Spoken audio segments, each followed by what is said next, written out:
ชื่อฟันมักผูอายติงมักกลาพายะปีจามกริยาภาวนาปีจาภาวีกุโตมักโกมักกะปีจาหิภาวนา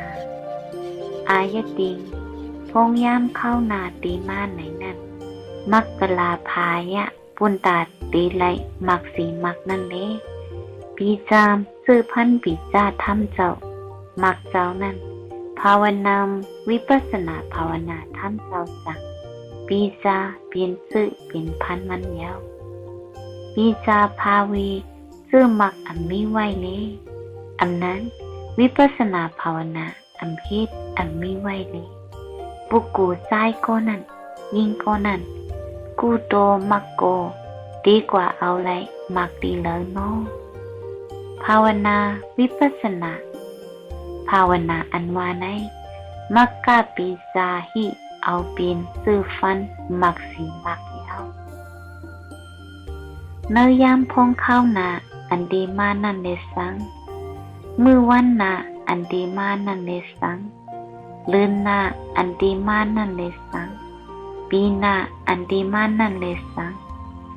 จัดนาอันดีมานั่นเลสังเนยนาสีนาอันดีมานั้นปุนตาดีไลเป็นโสดาปฏิมักอริยะสกตากามิมักอริยะอนาคามิมักอริยะอรหัตถามักอริยะมักอริยะสี่เจ้านั้นซื้อฟันมันเป็นวิปัสสนาภาวนายาวกุนเฮินกุนวัดก็ผู้อำเฮ็ดวิปัสสนาภาวนานั้นดีกว่าเฮ็ดคือใครเลยมักดีเลยก็เลยจำเนาะก็ปืนนั้นเลยวิปัสสนาภาวนาทำเจ้าในเย็นซื่อมักหยาดทำเจ้ายาวขอซับแรงการไล่มักไล่ผลในอำเซยการย้อนเอาตึงเอากล่าวเอาเป็นอันคิดเอายาวพุทธะเจ้าเฮาย้อนเป็นพุทธะอันวานั่นอำเซยย้อนเอาเพิ่ออำปันเจ้าไลเจ้าฮิดเอาหางควยยาวปณิธานาโตอันว่านั่นเป็นดีเฮ็ดเอาเจ้าปุกกุต้อนผีต้อนกุนนั่นยาว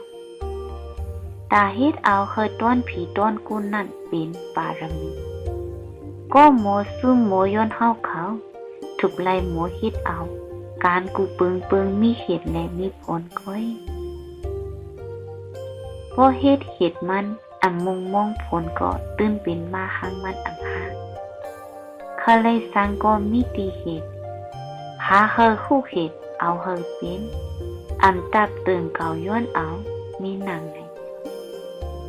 ก็โมย้อนโมเก่าเขาเจอเผยมันสีกำตา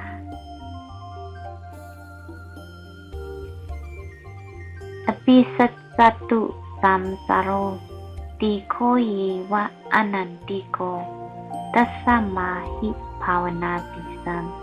กริยะโมสนัตถิโก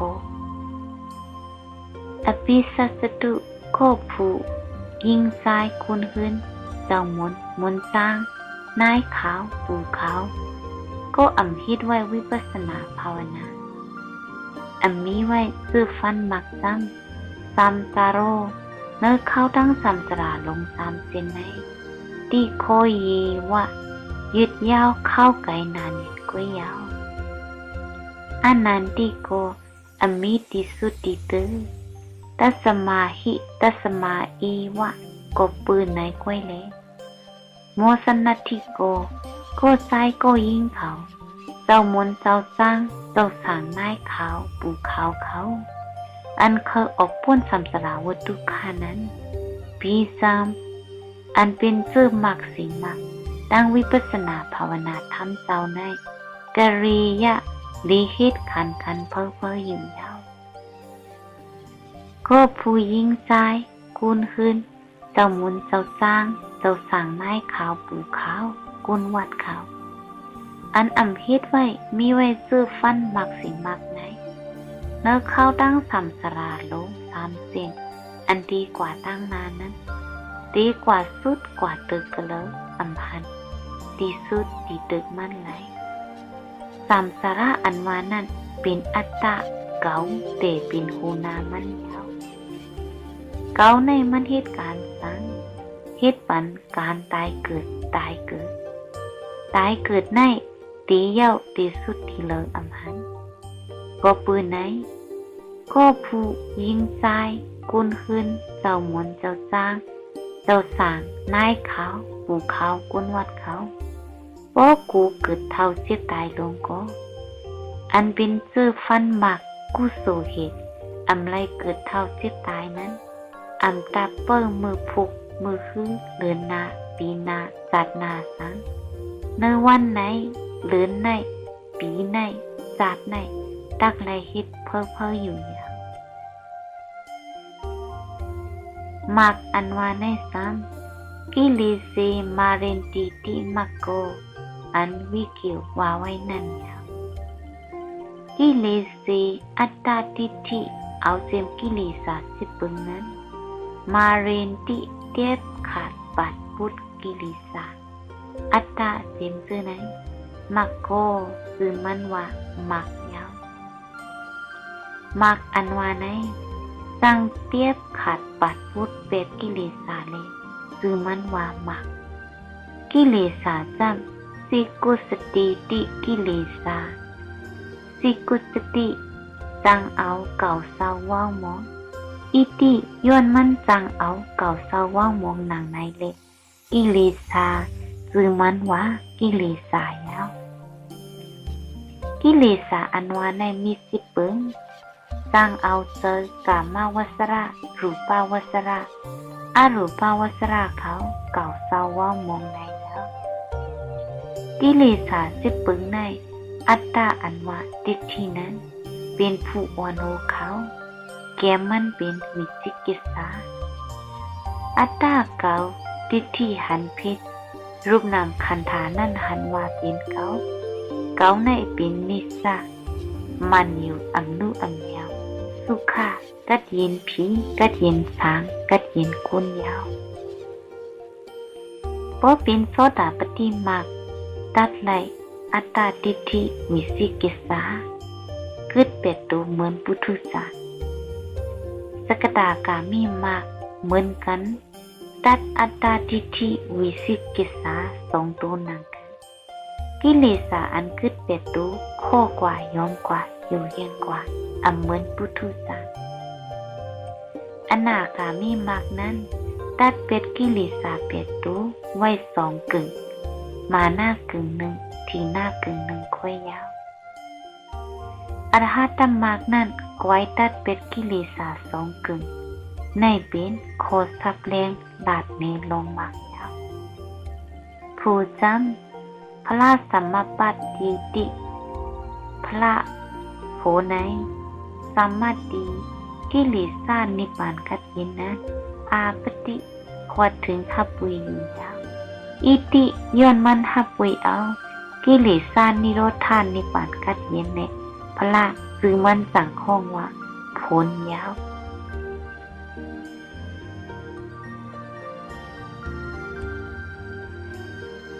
กุณเอาศาสนาเป็นเพิ่งศาสีปณะสังคาราวะอุปสันติสีวะนิโรสันติจะกันเฮียศาสนวัสราสมาธิทินามะภวปณะติเตมันจันสังขาราวะสังขาระทำเจ้าในโกอุปจันติจะเป็นมากุยอยู่นิโรสันติจะรับหมดหายไหลกว่ากุยอยู่กันเฮียเอาตีมันเป็นมาเลยรับหมดหายไหลในสิศาสนาวัสรา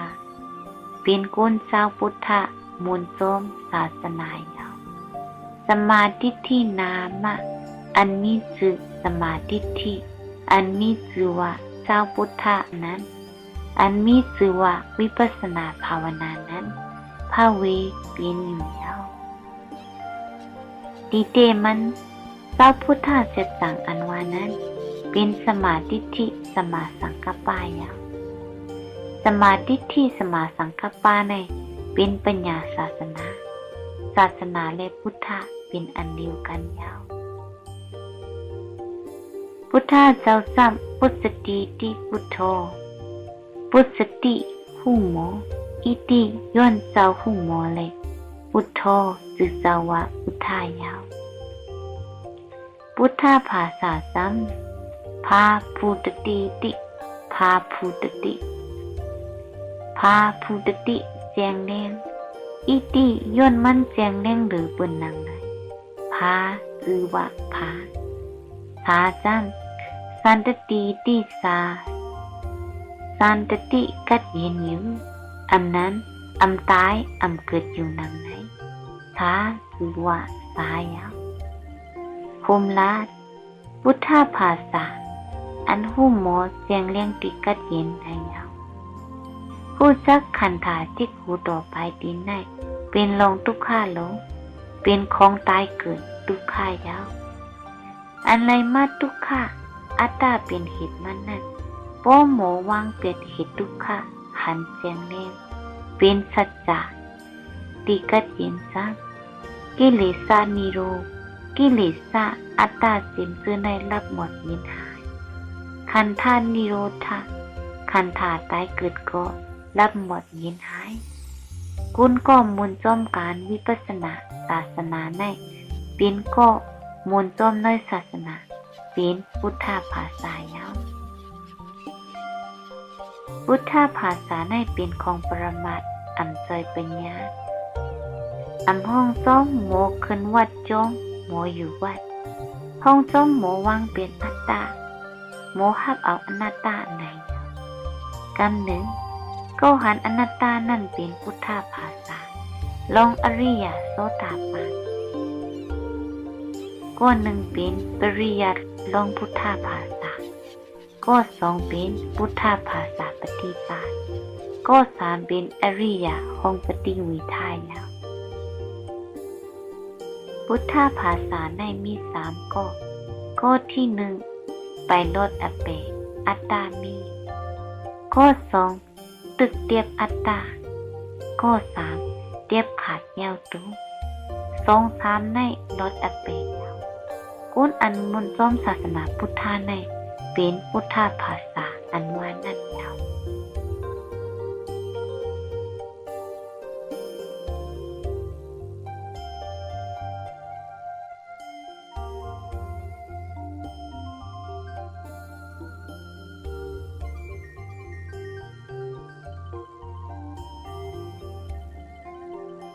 ทุกข้าลุกไหลมา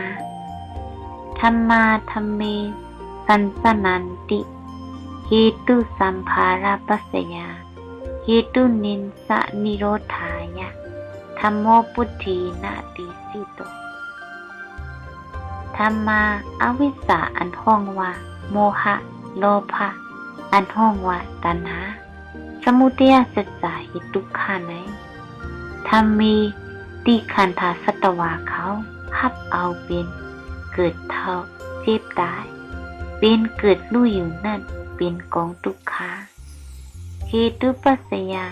ย้อนโมหะอวิชชาใจเทียมปันแห่งตัณหาอันว่าอัตตาทิฏฐิจังเป็นมาทุกขาใจสนานติเสร็จสับกันเป็นเกิดรู้เกิดเท่าเจ็บตายอยู่เหตุนันสะย้อนสมุทัยสัจจะอวิชชาโมหะตัณหาโลภะสองผู้คอยนิโรธายะตาเฮเอาสองขาละหมดยินหายนี้พุทธีนะพุทธาเจ้าเอาสมาธิที่สมาสังกัปปะมาอังกาสองปึงสีธัมโมโหออกหมกลาดสอนปนไม้ยาวอันพีสร้างก้นสตวาเขาไล่มากขันธาลงเปลี่ยนเกิดลูกเกิดเกศจิตตายอยู่ได้ย้อนอ่ำคู่โมหะอันว่าอาวิชชาทำสื่อทำเสริมกว่าหู้ทองพิษทองปึงนั่นเลยสังตัณหาอันว่าโลภะ ทำจือใจอ่ำเคยเลยกว่าเคยเลยทำพิษทำปืนสองตูในวันโฮกิลิสาเปียโตสิก่อสร้างปุกปองในมากของตุขายาวอวิกษาสีตูโมหะวันโหตัณหาสามตูอัตตาทิฏฐิวันโหไต้ว่าทำจืออ่ำคู่อวิกษาทำมีอ่ำหันเป็นทิฏฐิทำจือใจทุกขาสัจจะทำมีอนัตตสมาทิฏฐิย้อนทำสมุทัยสองซุ่มภูมิพร้อมกันสีปุกปงนี้สังไรของทุกขาเกิดเท่าจิตตายวันตรงอำเย้าอำไว้สีปอกในเย้าอวิกษาจังโมหะอาหิริกะอโนตตปะอุทธัสสะสีตูในห้องอวิกษาอภูธรรม1. อนิจจาอวิกษาเป็นรูปใจเตจือเตนั้นอัปโภ 2. ทุกขาอวิกษาทำขันใจลงใจเตจือเตนั้นอัปโภ 3. อนัตตาอวิกษาเป็นรูปขันใจอนิจจาทุกขาในอันใจของเก่าอันพองงามไหลนั้นอัปโภตีอัตตาเป็นรูปขันใจมักตัดเปียดเหตุอัตตานั้นอัปโภมักกะอวิกษาตีอัตตาลับหมดสมุทัยอวิกษาตัณหาลับเย็นอยู่นั่นอัปโภพละอวิกษาคงเป็นอวิกษาทำจือใจหาปึงนั่นก็อัปโภในยาวตัณหาซ้ำ 1. ทิฏฐิ 2. มานะ 3. โลภะ3ตูในห้องว่าตัณหายาวตัณหา3ตูซ้ำ 1. ทำมีอัมพันธ์เกิดมาเป็นอัตตาทิฏฐิห้องว่ากามตัณหา 2. ทำตายอัมพันธ์เกิดมาเป็นสัสสตทิฏฐิห้องว่าภวตัณหา 3. ทำเกิดอัมพันธ์เกิดมาเป็นอุเสสทิฏฐิห้องว่าวิภวตัณหาตัณหาตั้งหมดปากไปเปลี่ยนยาวเอาตัณหา3ปึงเตเอาอารมณ์6ปึงกุนเป็น18เอากาลา3ปึงกุนแทงเป็น54เอาสันตันปนกปนเนก2กุนเป็นกว่าตัณหาปากเปลี่ยนยาวตัณหาจันตันเฮยติติตัณหาตันเฮยติไลมากก็ไม่อยู่อำไลมากก็ไม่อยู่อิติก็ปืนในตัณหาสั่งว่าคือตัณหายาวอุปมา 1. เหมือนวัวเคยกินน้ำ 2. เหมือนแมวหันหนู 3. เหมือนงูหันเข็ดนั่นยาวเจ้าผู้ที่ฮิตความกับถูกไว้ว่าผีสร้างกุนสัตวาอยู่เตยอวิกษาอีกตันหา3ตูกุมหูตุ้งอ่ำตอดฮอดกว่าตีโค้งเลยเผยโกดติดกับซ้อมคุบน้อมหูซักขอนนักหล่อนพ้นหรือแห้งคำวันเลี้ยงวามมูลตุกข้าววาสว่างทวนเสอคอกุนเฮิรนอีกกึกโลนายเขาหมุนเจ้าเหมือนหนังฟุ้งเมี่ยงเมาหันไปพุ่งมิ้นไหวหลุกเสอตูเผยนอนหมักพี่เทียงตั้งคิดว่าหวานคำวันปานหลุกสร้างลืมกินน้ำจิ้มหวานมักผูมักตั้งหลูการพีดเสยติดคอยกางมากสิกขาปานระหานพับของต้านปืนลูกโคบันปืนอยู่เพื่อโพไลมักผูตูเก่าเต้อำพันตาตันจุงตาหมดป้ากันกอดตุกลูกดีภาพปล่อยปุดว่างหาตั้งหันวิจาไลเยาสาปันกุนลดกว่าอเปเยาตั้มเซอคุณนางยิ่งใจอีกมันเผลหลูแนกพ่อปุ้นศาสนาอันจังกว่าเอาตีเลยแทงตั้งรถปุ้นเนียงเคอเปหยาบพายานว่างในยาว ตะกาเขาเนาะ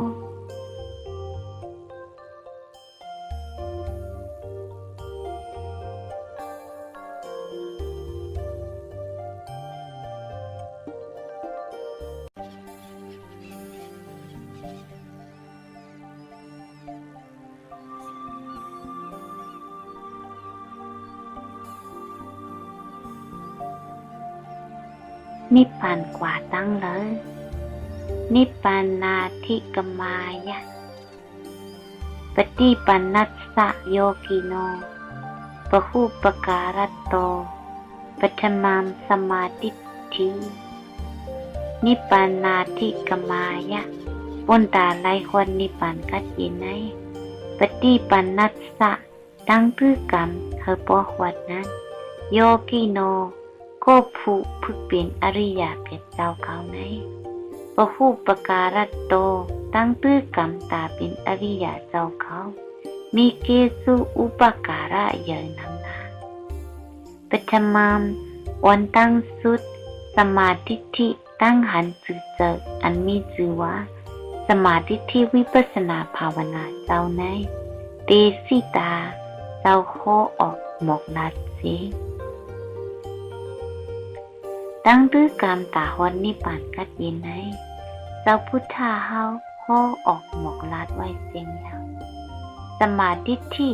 ตั้งหันจือใจในเหตุผลนี้เกสุอุปการะซอยเทียมปันผู้ก็พึกเป็นอริยะเป็นเจ้ายาวตั้งกว่านิพพานในนอกสิสมาธิที่อันสังกว่าตั้งเส้นแล้วกว่าตั้งเส้นดาหน้าในก็ปันไลกินดีนุ่มดึกมึงกวนมึงผีก้อยกว่าตั้งเส้นศีลาก็ปันกัดเย็นมึงกวนมึงผีก้อยกว่าตั้งเส้นสมถะในก็ปันโลกิสมาปฏิกัดเย็นเนื้อคุ้งสังโลกิรูปา11อารูปา4คงก้อยโลกาในมี26คง31คงนั้นสุทธาวาสาหาคงนั้นเป็นพระอุปาทิเสสะของอนาคามีผลเลยอรหัตตามรรคอรหัตตผลยาวตั้งกว่านิพพานในกว่าส้มตั้งสมาธิที่ขันปรมัตถ์สภาวะเป็นอนัตตา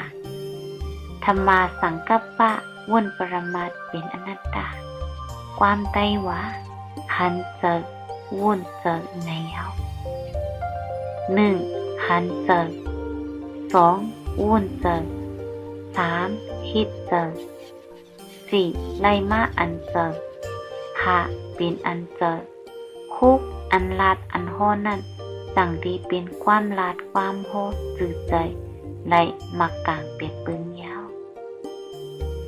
ลายวิปัสสนาญาณซ้ำ1วนเจอ2ขันเจอ3คิดเจอ4ไลมาอันเจอ5เป็นอันเจอคุกอันลาดอันโหนั่นจักเจอ1วนเจอสมาธิที่ขันธาเป็นอนัตตา2ขันเจอสมาสังกัปปะวนขันธาเป็นอนัตตา3คิดเจออนุโลมาญาณสัจจานุโลมาญาณเกิดมาอ้อบ้านนี้ก็ทับเอาทำส่งมากยาว4ไลอันเจอมาเกิดเทียบกิเลสา5เป็นอันเจอเป็นผู้อริยะ6ลาเจออริยะเขาในไลศีลวิสุทธิลาโทสังโกอันพิษสื่อใจเสียงในเป็นไลวิปัสสนายาว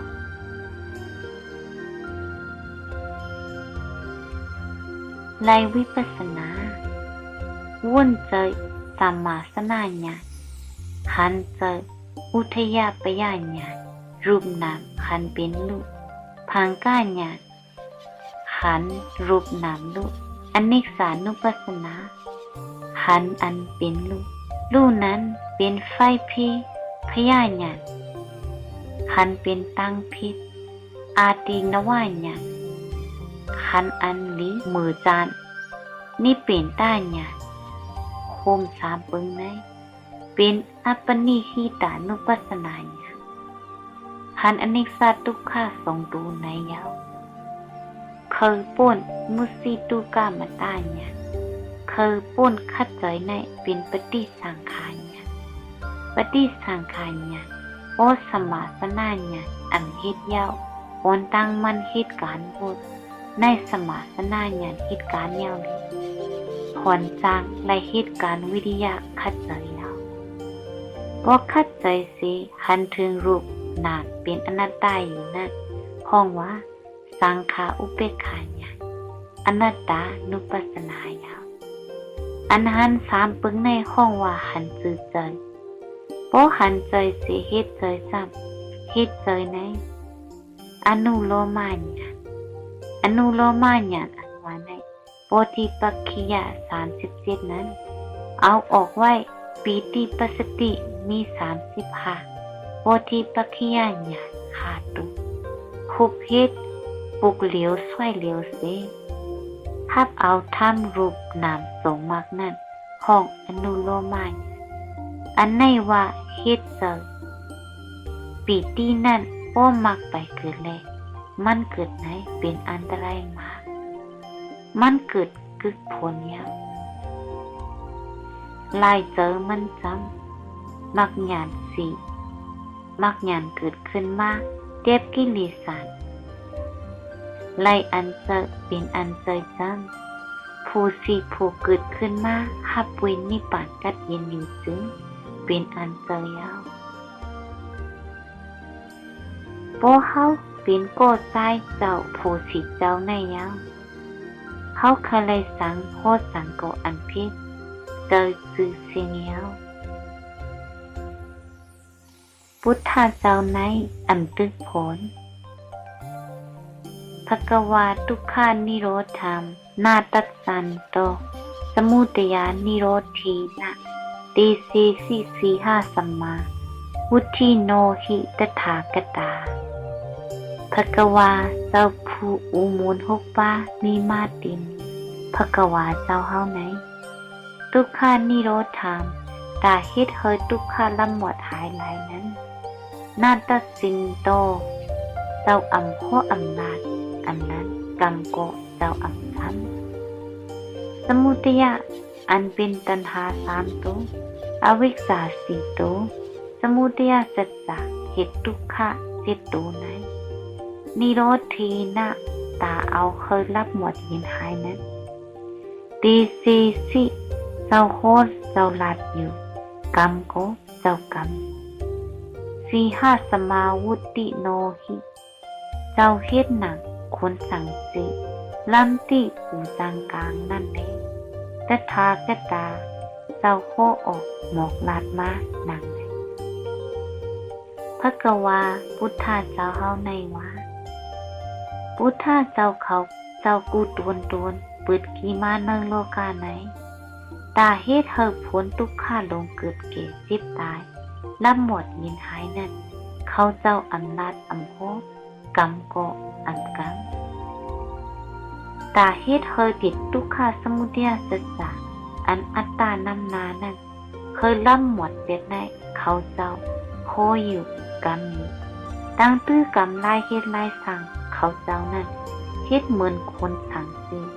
กรรมหนึ่งลายตื้อกรรมวิปัสสนาภาวนาเอาเหตุทุกขาละหมดยินหายนั่นเหมือนคนสั่งสีลงคนสั่งสีลงนั้นปูโมกางเอากางปึดยืดจับใส่ตีปุงตีขาตีเอวตีเลยโกยาว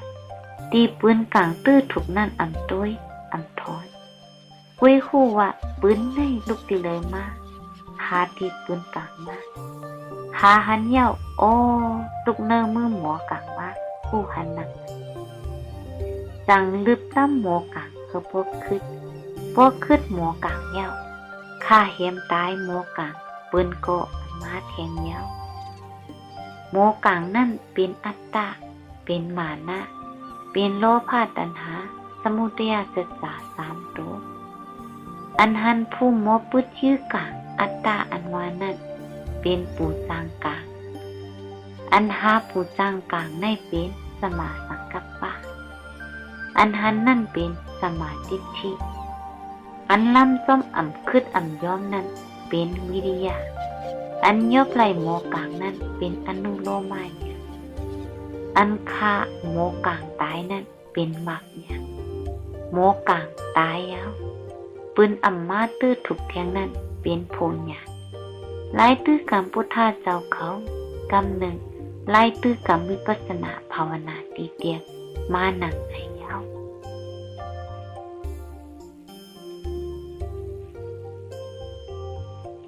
ไล่ตื้อกรรมสมถะภาวนาสมาธิยาปณะสุนาวาวุตโธโหติปกาสิโตสมาธิยาปณะไล่ตื้อกรรมสมาธิสมถะภาวนาอำนั้นไล่ตื้อกรรมพรามเห็นดูปุ่งหน้าเขากรรมสมถะ36ซ้ำสุนาวาวุตโตเห็นหนังหมาหายปืนเอาควันพัดมาซ้ำกว่ากาบคบควันโหติเป็นหนังหมาให้กาบควันประกาศสีโตเจ้าหมกแจงโหลาดมาหนังปู่พรามปุ่งหน้าเห็นดูเขาตื้อกรรมสมาธิสมถะ36ขอซับแรงสมถะไหนมี40ตับจับจอมพรามปุ่งหน้าเห็นดูเขามาอสุภาส10กเสียง10ปราหมา10จตุธาตุวัฏฐาน1อาหาราปฏิกูรา1อรูปาสาน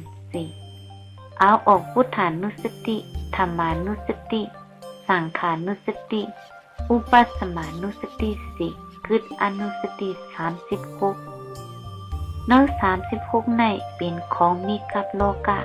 กับพรามปุ่งหน้าเขามายาวพุทธานุสติ4เปิงซื้อนั้น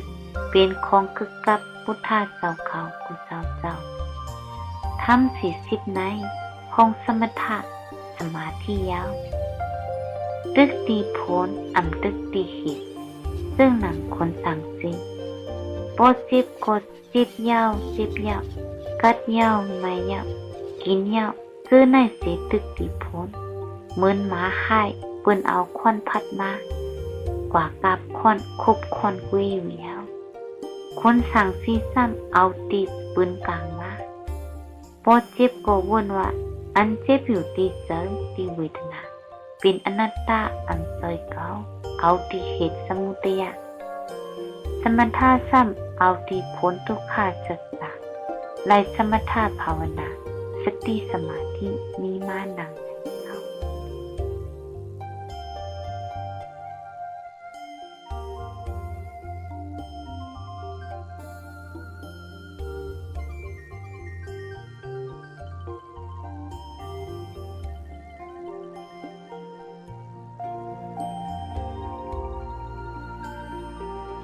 ซ้อมห้อยดินเจ้ากุลละธรรมาตาสัมกหิตวานะญาณทัสสนะปฏิปตายาปัสสาวะคิงอิมังกายัมตัสสัมสันธาระปหิรังอาวุโสเจ้าน้องเขาอาหามทางเกากุลามเทเจ้าไหนญาณทัสสนะเอาสมาธิสมาสังกัปปะวิปัสสนาภาวนาธรรมเจ้าสิเอาหมักตาธรรมะสักขุพุทธาเจ้าสิปฏิปตาตื้อกรรมหับไหลโพญญาณธรรมเจ้าธรรมะตาสัมตาญาณพุทธาเจ้าปันไว้นั้นสมาธิที่สมาสังกัปปะหมักกลางเจ้านั้นกหิตวานะหับเอาไรนี้สันธาราปหิรังยิ้มยักเนิ่งนอกขันธาสิตุสามหันถึงเนื้อขันธาลุงอันเปียกไหลเป่าพังนั่นนิ้วอิมามกายัมอันเป็นขันธาปัญญาลุงนั้นปัญสาวะคิงวุ่นหันติอันมีเกานั่นอยู่เจ้าเขาน้องเขาเอ้ยห้างเกากุลามทีเจ้าไหนไล่เอาสีตาหยานคำเจ้าสมาธิที่สมาสังกัปปะวิปัสสนา ภาวนาตาหยันสองคอนเยี่ยมยักวุ่นนอกขันธานอกขันธาสิหันถึงเป็นตีอมิเก่าเป่าลิบปุยพังเป็นอนัตตาสะโพยาวในพุทธย้อนเอาตาหยันพุทธาเจ้าปันไว้สิฮับไหลหันถึงอนัตตาทำเจ้ามาเลยเป็นมากุนล่ามาถียาว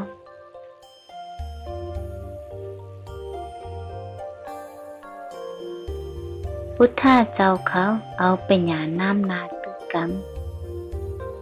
ปัญญุตราหิกุสลาธรรมาปัญญายะสัสสิทธายะสัพเพอนาวัสสาธรรมาสิทธิวะฮอนติปาลีสิออกหมอกลาโทมานังไงที่จัดจำพุทธาเจ้าเขาเอาปัญญาน้ำนาสีตือกรรมมาในสื่อเตะเจยเตะยาวกุศลธรรมาเจยกุสุญาณสัมปยุต13 เซนปัญญุตราปัญญามะอังกะกูเงาในหรือหล่อนต้นแก้ปุ่นปืนเสียงเนปัญญายะเอาปัญญาอันลือหล่อนต้นแก้ป่นปืนในเสสิทธิยาสะถึงตีเย้าตุลีงามยาวสัพเพตั้งเสียงตั้งหมดเลยอันนาวัสสะธรรมาเจอกุสุอันจุนปอดมดใส่เสียปืนนั้นมากุสุสีสินนั้นสิทธิวะสิทธิเอวะเย้าตูลีงามควันที่เป็นเสียงแล้วพุทธาเจ้ากูเจ้าเขาเอาปัญญาน้ำนาสีเล็กหรือกำขึ้นเป็นพุทธามาในสิเตเจยเตยาวปัญญาอันวาในหูหมอพุทธาอันวาในโกหูหมอตีปองน้ำหนักมันเหมือนกันยาวสตาเหมือนกันก็มีตีปองมันเป็นอันหูหมอหนังกันยาวหูหมอหนังคือจำผู้ว่าจิกโหตัวเต็นสัตวาเขาในมีทุกข้าตัวเลี้ยวก้อยทุกข้าอันวานั่นเป็นเกิดเก่สิบตายสาธิสระปิยาธิมรณายกำหนึ่งปรมาสะโพซ้ำอันหูลองเป็นเกิดลู่ยาวโมซ้ำโมว่างเปียดเหตุทุกข้าลงอันว่าสมุทัยสัจจะโปเหตุหายตีอำตายตื้มเกิดยาวกำหนึ่งหูในห้องว่าสัมมาหูเลหันในสะโพตัวเลียวกันโมในวาตีพุทธายาวพุทธาในดูท่ามเป็นปัญญาอาโมหายาวปัญญาอาโมหาในพาห้อมจ้อมเจยหญาหน้าสัมปยุต10 เซนอันพาห้อมเจยกามากุสุหญาหน้าสัมปยุต4 เซนรูปา5 เซนอารูปา4 เซนนั่นห้องวาโลกิปัญญามีอยู่เนอกขอกตายคืออันพาห้อมเจยโลกุตรามากุสุ4 เซนนั่นห้องว่าปรมัตถ์ปัญญาโลกุตระเจออันตายเนื้อเจอโลกิญาณสัมปยุต13 เซนเจอโลกุตระญาณสัมปยุต4 เซนในปัญญาสมาธิที่ตั้งหันเจอปัญญาสมาสังกัปปะตั้งวนเจอวันโหสิคิดยาวตุลีงามอยู่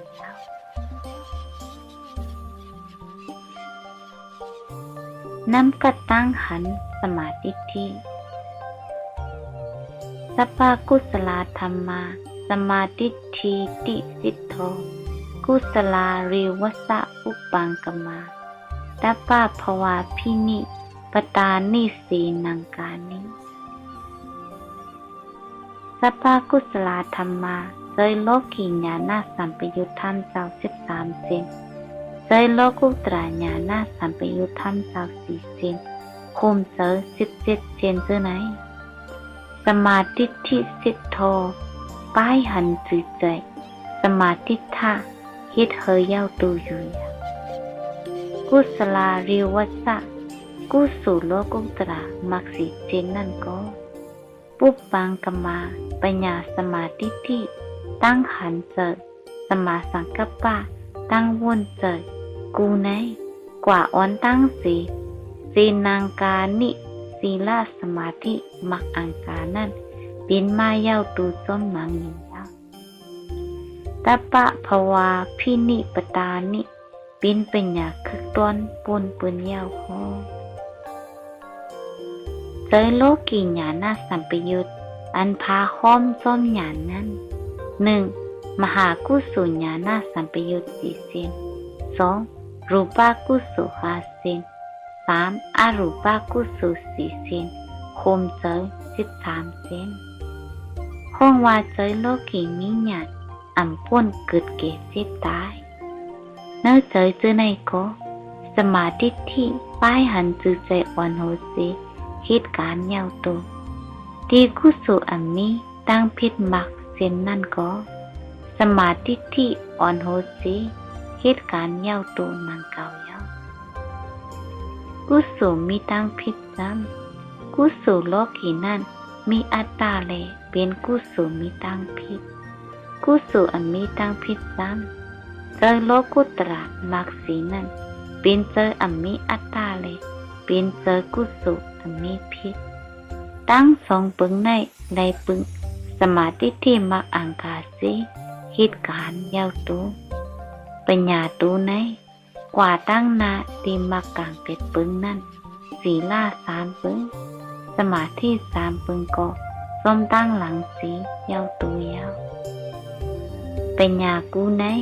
เป็นอธิปติยะ12 ปัญญาเย้ามาเถียงนำกัดตั้งขันสมาธิทิปัญญาสิทธอกุศลวตันตินักขันตาราสาริวตาระกนามสีลัมสีเลสะสัทเทสะธรรมโม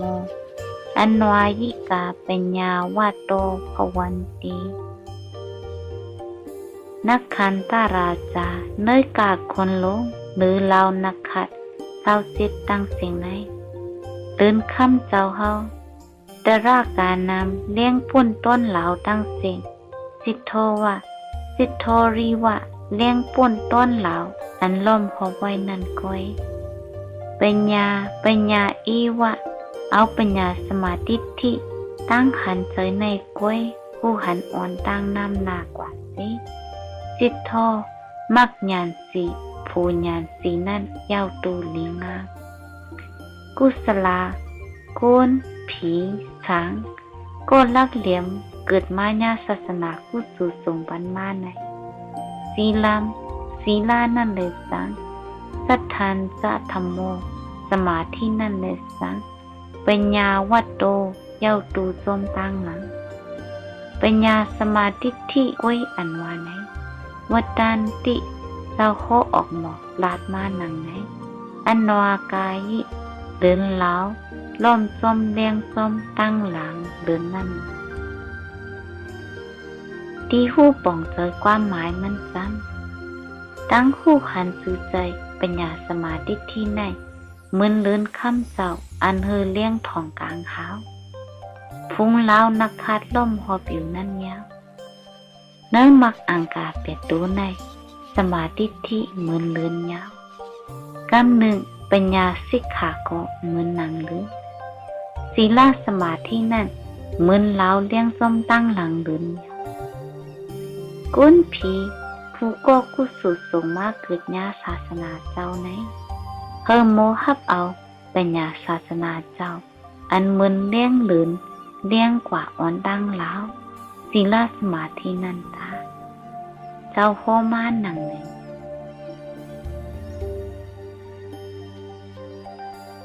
มาแทนสมาธิที่เหมือนห้อยตีนสร้างสียัตถาปิมหาราชายานิกานิจาสังกลานัมปานานัมปัตตสาตานิสัปปานิตานิหัตถิปติปโมทธานัมกัสสันติมหาราชาตะกาลงโคนอคัมปสีนติโกสลาเวสียาทาปีเหมือนนางคือหนึ่งซ้ำสังกลานำอันอยู่เนื้อลิ้นตั้งเสียงนี้ปานานำสัตวาตูสีติน2 ตินน้ำตั้งเสปัตตสาตานิ ห้อยตินจื้อไหนหัตถิปฏิเนอห้อยตินสร้างนั้นสัมโมทานามคุมห้อมหายเข้ากว่าหมดยาวตีสัมปตานามห้อยตินตั้งสิ่งนั้นหัตถิปตามห้อยตินสร้างซ้ำอักกรรมเจอหรือปุนสุดว่าไหนภกวาพุทธาเจ้า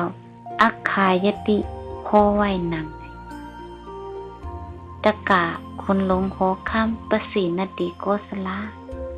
สัตวาตูทรงตีนเขาสีตีนเขาตีนนำเขาอันกว่าเนื้อลินตั้งเสียงนั้นมีห้อยตีนไว้สิตีหูมันห้อยตีนหูห้อยตีนมานั่นปกควายมาหยิบซ้ำหายไหลเข้ากว่าเนื้อห้อยตีนควายเสียงยาวห้อยตีนควายนั่นโปสร้างมาหยิบหายเข้าเนื้อห้อยตีนสร้างยาวเหมือนนางในยาวศีลามากลางนั่นโปสมาธิเกิดขึ้นซ้ำมันหายกว่าเนื้อสมาธิยาวสมาธิซ้ำโปปัญญาศาสนาสมาธิที่สมาสังกัปปะเกิดมันหายเข้ากว่าเนื้อปัญญาสมาธิที่สมาสังกัปปะยาวห้อยตีนใหญ่ลื่นปืนสุดเป็นห้อยตีนสร้างห้อยตีนอันใหญ่หรือปืนสุดเป็นห้อยตีนสร้างมักอังกาเปียดปึ้งใหญ่หรือปืนน้ำนาปืนซ้ำเป็นสมาธิที่ตั้งหันเจยสมาสังกัปปะตั้งวุ่นเจยนั่นยาวอันหันเจยซ้ำหันรูปนามขันธาเป็นอนัตตาเป็นปรมาตยาวอันวุ่นเจยซ้ำวุ่นรูปนามขันธาเป็นอนัตตายาวโยกีเขาเจยเสกัมตา